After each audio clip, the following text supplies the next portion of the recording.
Hello, and welcome back. Before we visit Schoen today, there's one last thing I want to share regarding Dewey.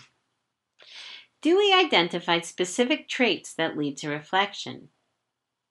Open-mindedness, or freedom from prejudice, wholeheartedness, and responsibility in facing consequences. I'm going to leave these 3 traits for now because I will want to revisit them later. Let's visit Donald Schoen instead right now. Schoen's ideas expand upon Dewey's.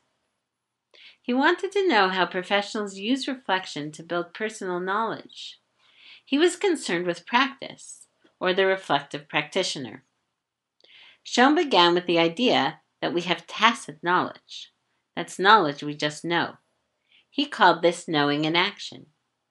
An example of knowing in action might be when you react to behavior in the classroom and you don't think about it. You just do it. You just act. This is acting without thinking, and it is called knowing in action. But in building practice, it is important to make the tacit knowledge that you have explicit. This leads to reflection in action. Reflecting on your feet, in the moment, in the middle of doing something. So if we take the previous example, while you're reacting to the behavior, you're thinking about the behavior, your reaction, something. You're reflecting on your feet. Finally, Schoen talked about reflection after the action. He called this reflection on action. This type of reflection is what helps you as teachers learn from what you did and build upon your ideas. So if we go back to the behavior in the classroom, you're thinking after you already did everything. You're thinking about the behavior, and you're thinking about your actions.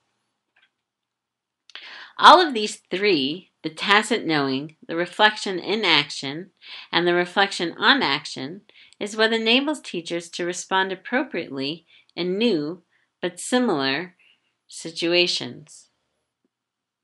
Okay, now that we've finished Schoen, let's go back a bit. Remember we talked about Dewey and his certain traits that a person should have in order to reflect: open-mindedness, wholeheartedness, responsibility in facing consequences. Well, I took it for granted that a person has these traits. And really, a person has lots of traits, not only just these traits. You have a lot that makes up who you are. You have understandings, you have biases, you have notions. Well, reflexivity is interrogating all these different traits. The understandings, the biases, the notions, the different traits that we have.